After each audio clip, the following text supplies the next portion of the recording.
دوای تێپەڕبوونی 3 مانگی تەواو بەسەر دابڕان و پەککەوتنی کۆبوونەوەکانیدا ئەنجومەنی وەزیرانی ماوە بەسەرچووی هەرێم کۆبووەوە. کۆبوونەوەیە کە چاودێران و شەقامی کوردی بە کۆبوونەوەی بێبەرهەم و درێژەدان بە سیاسەتی خۆهەڵخەڵەتاندن ناوی دەبن. لەم 3 مانگەدا کە حکومەت لە پشوودا بوو نەژادی هاوڵاتیان باشتر بوو نە خراپتر.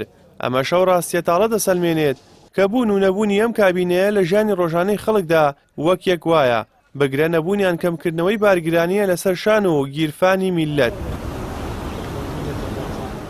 لە کاتێکدا لێشاوێک لە وەزیر ڕاوێژکار و پاسەوان بە ئۆتۆمبیلی گرانبەهاوە ژیانێکی شاهانە لەسەر داهاتی گشتی دەژین دەرکەوت کە غیابی ئەوان هیچ بۆشایەکی ئیداری دروست نەکرد.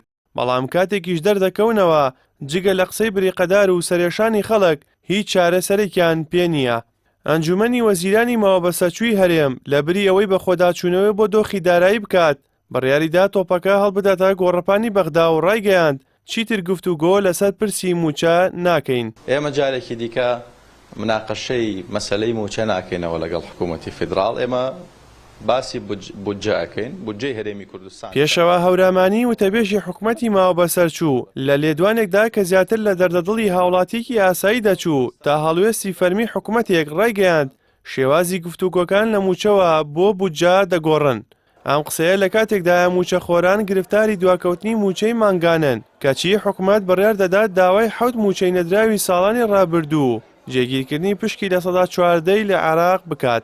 ئەم داواکاریانە گەرچی مافی ڕەوای خەڵکە بەڵام لە دەمی حکوومەتێکەوە کە توانای دابینکردنی نیو موچەی نییە و 3 مانگە لە خەودایە وەک جۆرێک لە موزیادەی سیاسی و هەڵاتن لە بەرپرسیارەتی دەبینرێت.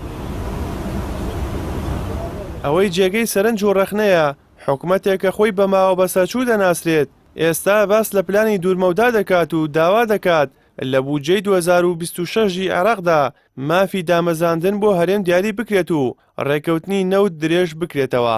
ئەمە لە کاتێکدایە هێشتا کێشەی بودجەی 2024 و 2025 چارەسەر نەکراوە.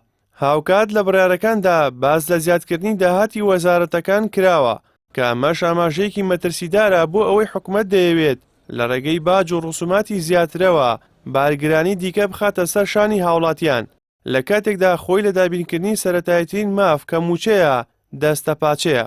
دەرەنجامی کۆبوونەوەکەی ئەنجومەنی وەزیرانی ماوەبەسەرچوو ئەوەی دەرخست ئەم دەسەڵاتە بەجێماوە لە بری دۆزینەوەی میکانیزمی ڕاستەقینە تەنیا خەریکی گەیاندنی داواکاری و تەکلیفە لە بەغداد. وەک چۆن هاوڵاتیەکی یاسایی دەتوانێت بڵێت دەبێت بەغداد قەرزەکانمان بداتەوە، حکوومەتیش هەمان قسەی دووبارە کردەوە بەبێ ئەوەی هیچ کارتێکی فشاری بەدەستەوە بێت.